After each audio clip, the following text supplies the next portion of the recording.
OK。咁多位記者朋友，咁多位街坊，大家早晨。好歡迎大家嚟參加我哋今次記者會。今次嘅記者會係深水埗基層對不要綠置居要公屋嘅政策意見調查結果發佈會嚟嘅。咁咧台上都有我哋嗰幾位街坊代表，喺我左手邊嗰個咧就係我哋街坊阿欣，同埋右手邊個咧有阿君君啦，同阿嘉嘉嘅。咁我哋個深水埗媽媽房屋關注組咧係由一班婦女自發組成嘅，我哋都住響深水埗，並且一直都關注香港房屋政策，希望集結街坊嘅聲音，反映基層嘅意見。由於好多街坊都反映輪候公屋嘅時間超過5年或者以上，都未獲得編配嘅，而我哋都留意到政府咧有意將部分公屋用作綠置居用途。為咗了解基層家庭對綠置居嘅睇法如何，咁從今年嘅3月份開始，我哋以問卷嘅形式調查咗122位住響深水埗劏房嘅媽媽，做咗個意見調查並發布咗結果嘅。咁咧我哋嘅調查原因咧係根據房委會提交俾立法會嘅文件，喺未來4年咧將會有99800個公營房屋單位供應嘅。當中已確定咗為出租公屋只得係7100個，而確定咗為出售居屋嘅只得有34000，而另外有58700個咧係未確定咗將會作到出租公屋或者係做到綠置居出售嘅。咁咧根據特首最近透露咧，現時輪候公屋嘅時間咧大概係5.3年，而不少街坊都反映咧，佢哋現時輪候嘅時間咧，比實質上官方公佈嘅時間要長，因此我哋認為房屋會應該將上述58700個未確定嘅用途嘅單位，只要用返作出租公屋，加快依家輪時等候緊有118600個街坊等緊上樓嘅需要，咁爭取早日實現輪候3年上樓嘅承諾。咁下邊咧有請我哋街坊阿欣分享下。大家好，我係阿欣啊。今次用方便抽樣嘅方法，對每一位進入中心參加活動嘅會員媽媽均邀請自填問卷，結果完成122份問卷嘅。咁呢個問卷結果呢，就如下。受訪者有72%為3至4人家庭。子女平均子女人數為2人，平均年齡為7歲，5% 輪候公屋超過3年，31% 間達7年或以上。有118位受訪者都支持所有用地全部用作公屋用途，有73人希望盡快上樓。在此當中嘅88% 受訪者輪候時間已超過3年或以上。其他有20人覺得居住環境惡劣，有16人覺得租金太貴，有9人覺得租金及環境都惡劣嘅。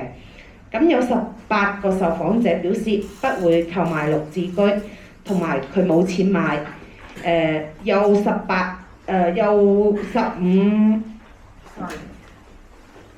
16人表示想買或想要自己穩定嘅居住環境，給小朋友溫馨嘅家。有2人表示想擁有自己間屋。以上就係我哋嘅調查結果啦。好多謝我哋嘅街坊阿欣嘅。咁下邊咧有請我哋嘅街坊阿君君啦，分享下。大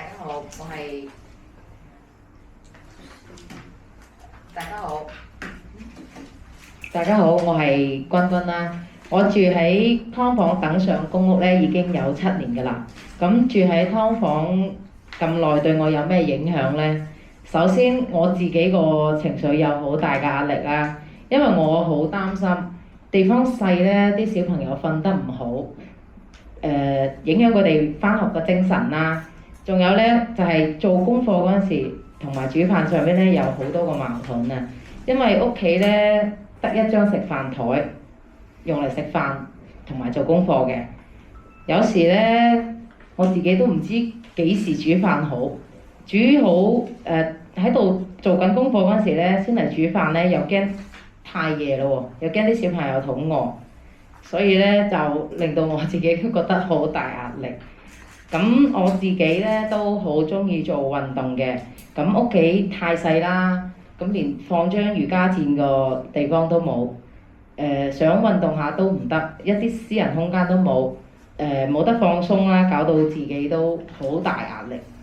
咁我自己好大壓力啦，情緒波動都好大啦，就好容易發脾氣，搞到咧就好影響啲親子關係啊，同埋夫妻關係，令到我個人咧好焦慮。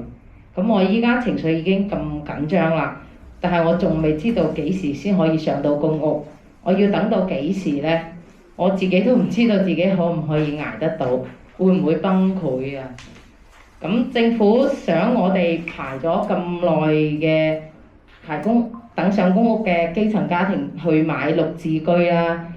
咁我自己第一我唔會買咯，因為自己個家庭條件咧差，冇能力買。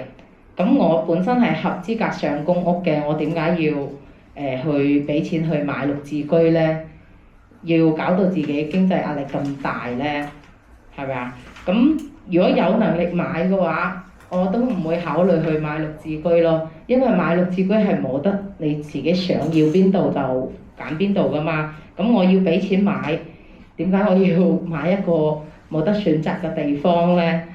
咁其實佢係同申請公屋都係一樣㗎，所以我唔會考慮去買咯。呢個就係我嘅心聲啦，多謝。都好多謝我哋嘅街坊阿君君，下邊我哋再請我哋嘅街坊阿嘉嘉講下。大家好，我叫嘉嘉，我係輪候咗公屋8年先上到公屋嘅。如果講到綠置居呢，我係唔會買嘅。一嚟呢，我就冇錢買，擔心供樓期間呢會出現經濟問題呢，我冇辦法供下去，我就要翻轉頭住劏房咯喎。壓力又變翻以前咁大咯喎。因為如果買咗，就算買綠置居呢，冇得再翻轉頭申請公屋嘅，因為一次機會嘅啫。咁如果我冇得申請再公屋呢，隨時冇分分鐘都會瞓街咯。另外，如果收入超過超支嘅話呢，要交雙倍租金，到時呢，我都係冇資格買綠置居咯。呢啲就係我心聲啦。咁都好多謝我哋嘅嘉嘉。咁下邊我哋再請我哋街坊阿欣講下未落實公屋用地用途嘅建議啊。為此我們建議要求所有未落實嘅公屋用地單位全數用作出租公屋，以加快達至特區政府3年上樓嘅承諾。咁有3個原因嘅。第一，輪候公屋嘅都係基層市民，希望盡快入住公屋，改善居住環境。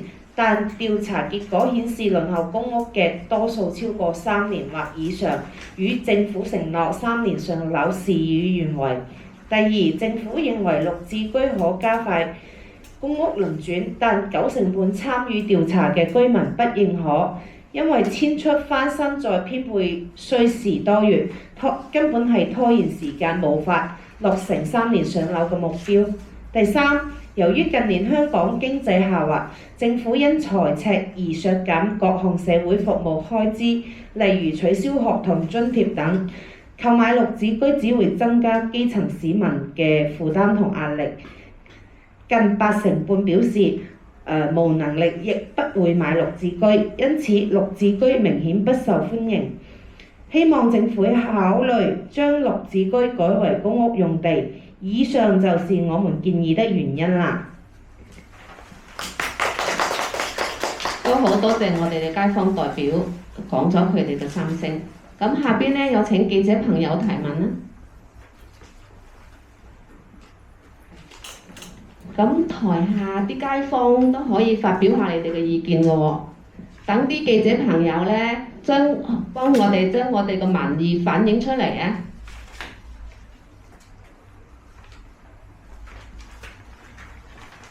咁好多謝咁多位嘅，咁今次嘅記者會咧就到此啊，多謝大家。